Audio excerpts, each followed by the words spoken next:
Communication, especially clear communication, is important, and we take it for granted in our everyday lives. But in war, it is the difference between life and death. Greetings, loyal members, this is the Dominion War. Now, last month, the Dominion raiding campaign entered full swing. The Dominion also secured their logistics in the Alpha Quadrant and were making preparations for their Calandra offensive, while the Klingons were also preparing their own offensive. And this month, the Klingon offensive begins. They actually take the Dominion by surprise, and they managed to do this by initiating the offensive before all their fleets actually make it to the front line. A Klingon fleet moving from Meklex and Cthulhu to Nami and Tarsas respectively, relieving the Federation fleets that are stationed there. And because of that, the Dominion don't actually think that the Klingons will launch the offensive until next month. But the Klingons take them completely by surprise by launching it early, before their full strength has even arrived. And they have immediate success. 2 Klingon fleets move from Jaros and Solaria to Argelius and drive back the Cardassian fleet stationed there. The Cardassian fleet at the neighbouring Atalia system is then pinned by the Klingon fleet stationed at New Gaul, and the Cardassians are forced to fall back. Now, as a result of this, the Dominion actually choose to delay the Calandra offensive for 2 reasons, partially. One is actually more due to logistics, since it's a very large flanking manoeuvre that they are performing, and they actually need more time to accumulate supplies and stockpiles before launching the offensive.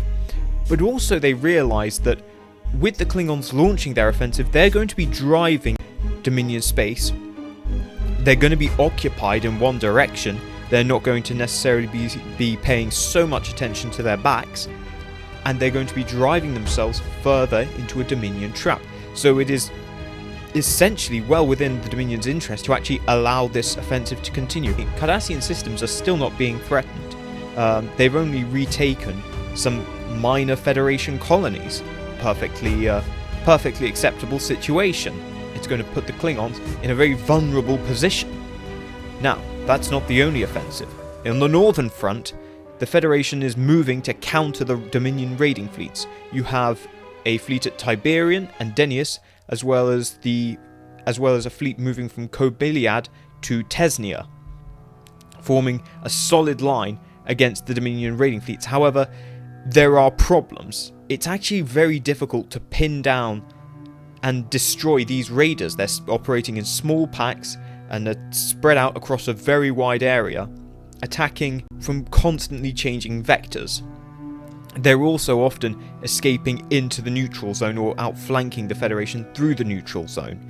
And so even though they've essentially got 5 fleets against 4, the Dominion are able to survive, essentially, and draw out the engagement and draw Federation forces away from where their main hammer blow is going to fall. They're able to divert a lot of attention in that respect. And that brings us to the end of the month, with the Federation and Klingons fighting 2 separate wars. The Federation and Klingons, ever since the summer and their falling out over a potential offensive, are not communicating. They are no longer really fighting this war as allies, but as 2 individuals who happen to share a common goal. But the Dominion has no such weakness, and they will take full advantage of this situation and drive a wedge between these 2 allies, and hopefully, and we will see that next month. Now, just a bit of a PS, a postscript here. I'm aware, obviously, that I've fallen behind on these, and that this is long overdue. My apologies, and I will explain my absence. So, for one, I was getting a little bit burnt out. It wasn't interesting me. I also, on reflection, I made these maps on all at once, essentially.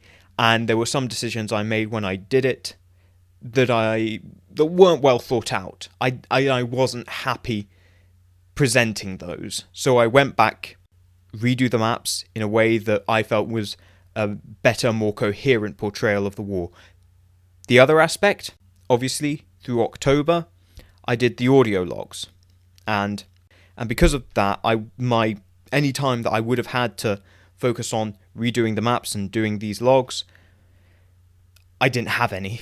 Essentially, I didn't have any. So yeah, that's why there's been this hiatus, but I'm back now. It will be back to its consistent formula as before. Don't worry, and we will be catching up this month. Do not worry. As always, thank you guys for your support. Thank you for watching, and see you next time.